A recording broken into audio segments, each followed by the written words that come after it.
I'm Frank Vaughn. It's June 14th, 2025, and there's a lot to discuss today. I think this is going to be one of the most active Saturdays for newsworthy events in a very long time. The weekends are usually quiet, but this will be far from quiet. We've got the military parade in the United States. It's Donald Trump's birthday. We have nationwide protests against unhinged, or I should say, against Donald Trump by unhinged people pretending that he's a king.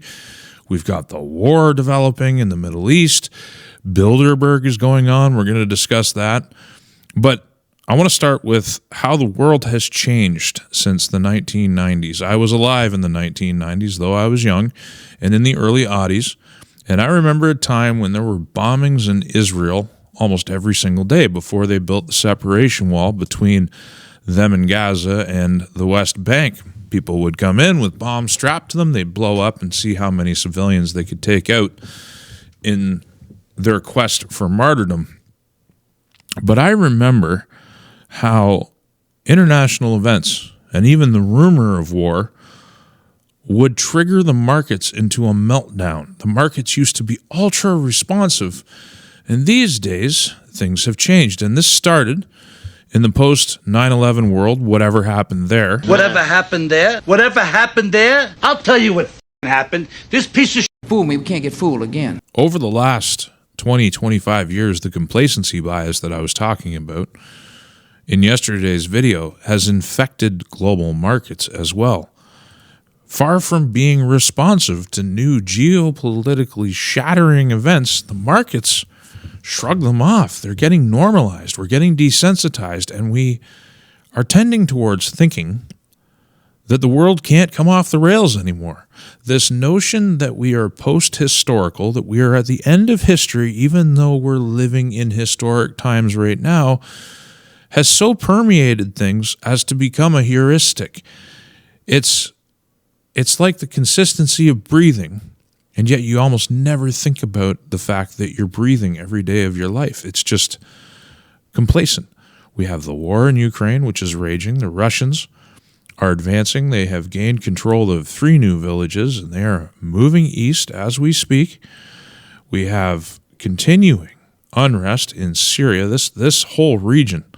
So the Israeli incursion into Lebanon, knocking out Hezbollah. We have the government of Syria, Assad falling. We have Jolani, who is an ISIS, a former ISIS leader and militant who is now in charge of the country, slaughtering thousands of Christians and minorities.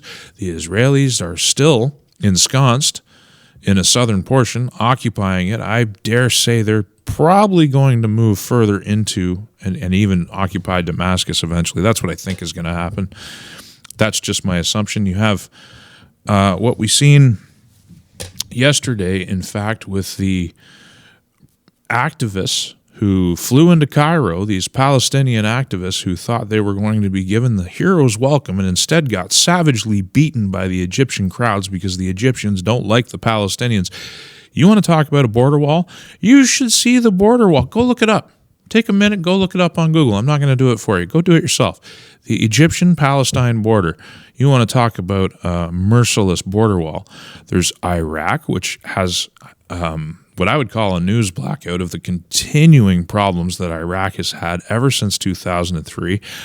And you have the full-scale war going on between Iran and Israel right now. I find this really funny. This is Drudge Report, which has changed notably since Trump came into office. Iran, we'll focus on this. Full war risk is the term that I actually see coming up a lot. We're already there. It's not a risk. It's a realized reality. There's no coming back from what's happening right now, short of regime change in Iran or somehow Iran having the ability to neutralize the Israeli government and the Israeli military, and they don't have that ability. Just like I think Israel, without the mass backing of the Iranian people, doesn't have the ability to fully prosecute a war of regime change in Iran. And the Americans aren't ready to do it either. There's no military buildup. There's not enough personnel. There hasn't been enough planning. A ground invasion, I'm not going to even call it Iran, a ground invasion of Persia is fraught with peril. This is a very massive country. You can actually see how massive it is. And their installations, the Iranians have had decades to prepare for this conflict. And there are various arguments about how prepared they actually are. They've put all their eggs in the ballistic missile basket. And whether this is hyperbole or not, we should just take this into consideration. Tehran has reportedly announced that its new attacks will be 20 times larger than the previous ones. Going back to Drudge for a minute, the reported number is 100 ballistic missiles were launched. At least one of those ballistic missiles, and I think it's more than one, but hit a very sensitive Israeli installation. There's damage all over Tel Aviv. Getting an exact number of how many missiles found their target is challenging. Like I highlighted yesterday, the first casualty in war is accurate truth. And I even put an image up on X. We're not going to do a lot of cuts today unless I start hacking. So just bear with me. We're just going to do this in real time because there's just so much. This insanity right here. Unfortunately, this is all too real. Totally different story. But if this was me, and these were my kids, for those of you who don't know, this is a bus driver in Ontario. This is part of our woke, diverse culture. You're going to, and he calls this bus, I can't remember if it's not the Lolita Express, it's the Lolita something else, a reference to Jeff Epstein. And you're going to put your kids on this bus. I don't know where the men are. At the very least, the men, the fathers, should be pulling their kids off this bus at the very least, and dare I say, socially enforcing better norms. If the government's not going to do it and the police aren't going to do it, it falls to the people to deal with issues like this. We used to solve this problem. We didn't need law. We didn't need police. We had socially enforced norms. And we should bring that back. But this is actually footage of the gong show that those pro-Palestinian people met. The Egyptians wanted to kill them. They beat them. They were merciless because these people, these bleeding hearts, don't understand the complications in the region. They don't understand the relationships. They don't understand that the Palestinian cause is not universally loved in the Arab world. And they found out, and I said that Queers for Palestine should organize a trip too. It's tongue-in-cheek. But it's experiences like this that you would hope would wake the left up and these bleeding hearts and these activists to try and get in touch with reality. But this is what I originally wanted to talk about. This is clearly an AI generated image. Oh, they put a content warning on it, which is awesome. Because once again, I'm not sure if the way that I write tweets, I'm trying to get people to think. And maybe I'm not clear because the character limitation, but I said lots of chatter on Telegram, but downed F-35s with imagery. Hard to know what's true, as Israeli losses will inevitably be downplayed and not reported as much as Iran will overstate their weapons efficiency. All I'm trying to say there is, in the midst of the prosecution of the war, you can't take either government's word at face value. You have to sift. And then I said there's AI, which I thought would very clearly indicate my position that this picture's AI. What more do you need? There's perfectly unblemished grass. The engine looks like it's still running. There's a terrible Star of David imposed on the side. Very poor Photoshop quality. It's terrible. But this was put out on an IRGC, Iranian Republican Guard account, claiming this was one of the downed F-35s. Now, are there any downed F-35s? Maybe there is. Maybe there isn't. We're not going to know until we know. But back to the point, which is talking about markets. We have this full-scale war between Israel and Iran raging. We have, for those of you who don't remember, North Korea, which is a nuclear-armed power at this stage. The only reason North Korea is still on the map and unthreatened is because of their nuclear weapons. It is no wonder that Iran wants them, setting aside for a minute whether you agree with the Iranian regime or not. After the example set by Syria, after the example set by Libya, where Gaddafi was murdered by a NATO bombing campaign. His own people killed him, but the NATO bombing campaign set it up. And the chaos that has ruled Libya since, it's no wonder people want to seek nuclear weapons. They're the only guarantee of national security when faced with any of the global powers, really. I mean, the only reason Taiwan hasn't been taken over by China is because of the presence of American forces in the channel and the nuclear weapons which back them up. The whole world's stability depends on nuclear weapons. There is the issue between Pakistan and India. They went and killed a couple hundred of each other's soldiers, started lobbing drones and missiles at each other, and that situation's calmed down for now. But it's it's just another thing. As we go around the world, there is this huge arc of conflict. And what are the markets doing? Let's look at the markets. Cryptocurrency. Bitcoin's at 104,000. Pretty stable through all this. Israel and Iran is the world's, I would say, most built up, most talked about, most teased, most hyped flashpoint. They're really going at each other. This isn't some kind of fake news, tit for tat, orchestrated affair. They are now at it. We're not talking war risk. We're talking real war. Crypto, the most speculative instrument in the history of the world, is just shrugging it off. The Dow Jones, okay, there's the 11th. There's the 12th. She plummeted, so they say. It dropped 600 points. It's a flash in the pan. It's 1.79%. Let's just go to we're on the monthly. Let's go to the 1 year. So, I mean, here's April. The dump from April 1st to April 7th is much greater than the dump from the 11th to the 12th. The market doesn't care. The market is not pricing in nuclear holocaust. The market is not pricing in total war. The only thing even gold.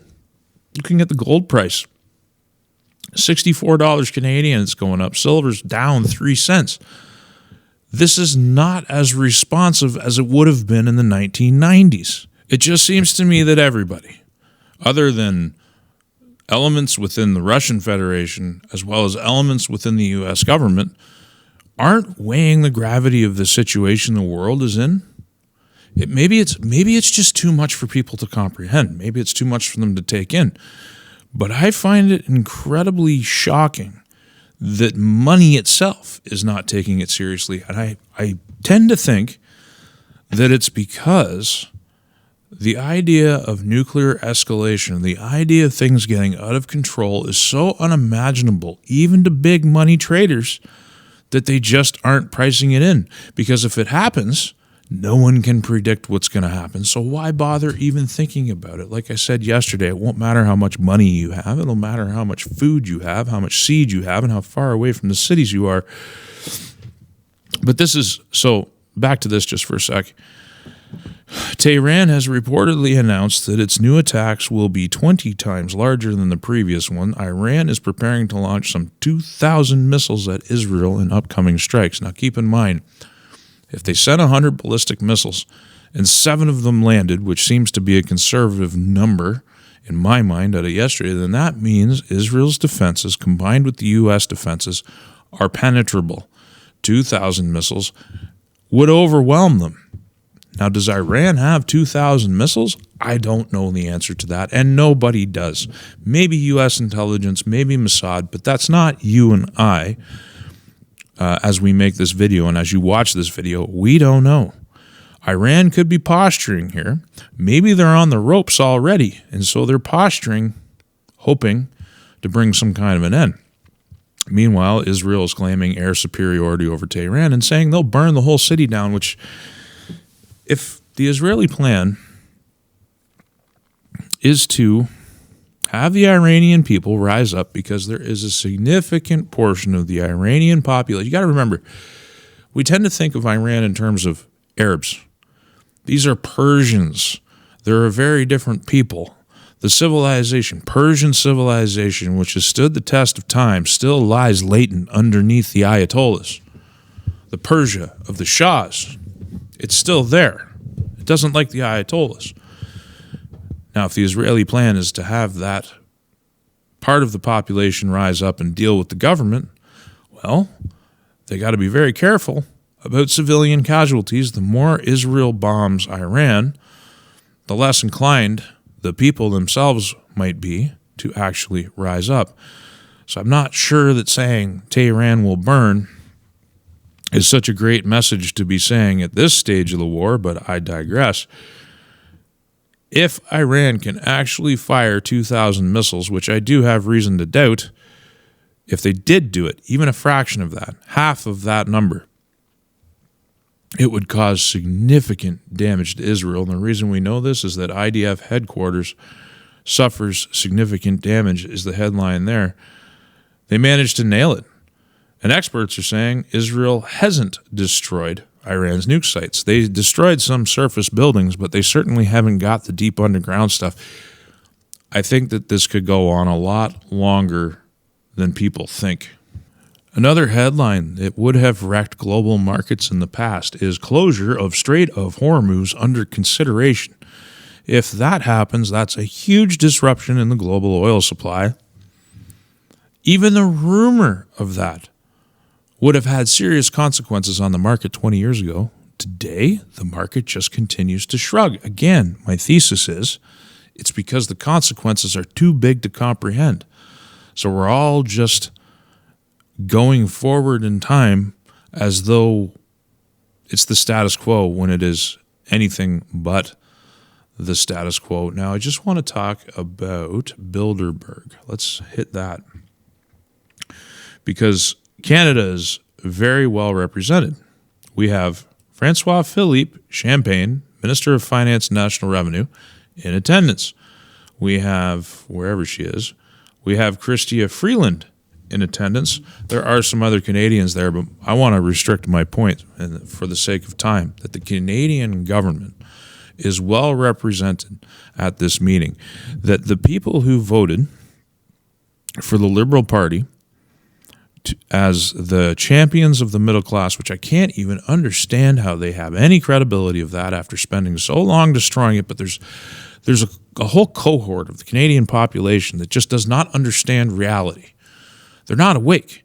These are the people who fly to Egypt thinking they're going to get a hero's welcome because they want to go to Gaza, and they end up getting beaten in the streets and sent on their way free of their baggage and possessions, looking shocked. I mean, if you watch some of those videos, these people did not see it coming. They have no idea how the world works, yet they want to project how the world should function. They want to tell the world how it should function. They want to go over there and tell the Middle East how things should be when they don't even have a basic understanding of the interactions and the interplay. It's like, why are you even talking?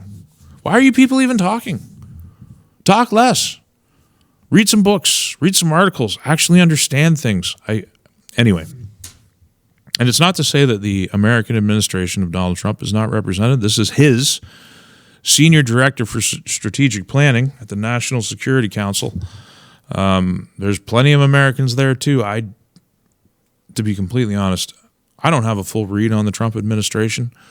I like a lot of what they're trying to do. And it could very well be that they're just there so that they got their fingers on the pulse of the United States. But when I think about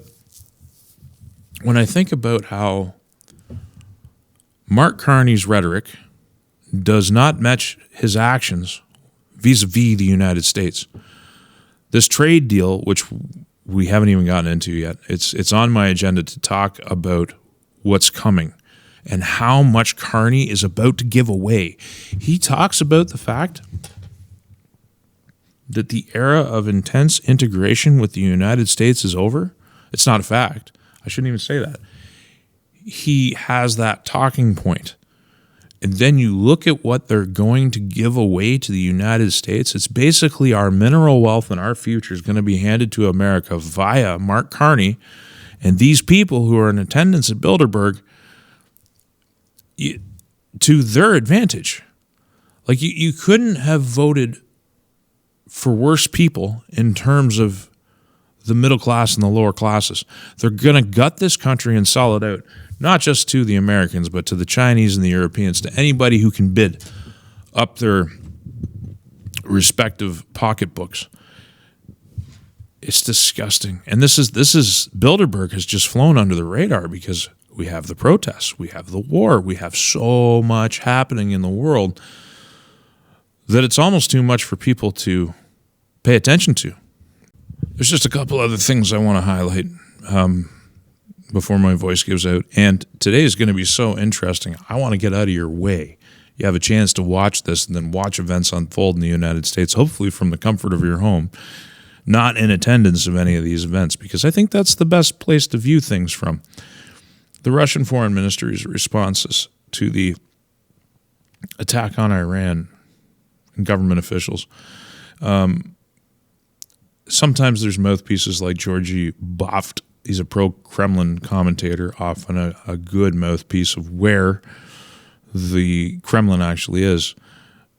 When commenting on reports that Israeli drones had been smuggled into Iran for the attacks, symmetrical with Ukraine's drone operation web, don't you think? Was it developed in the same expert centers? This is that undermining of the Russian ability to negotiate with the Americans in good faith.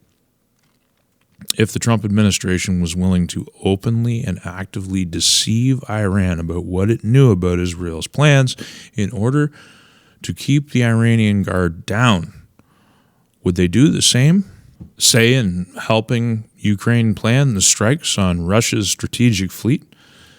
The whole thing undermines trust. The other thing is Medvedev warning about getting closer to nuclear war. We're not going to focus on that too much. Tulsi Gabbard laments U.S. bombing of Hiroshima, warns of nuclear annihilation.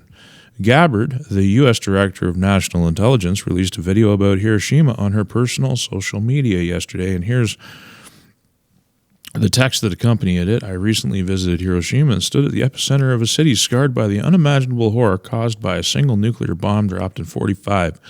What I saw, the stories I heard, the haunting sadness that remains will stay with me forever. There are people who dismiss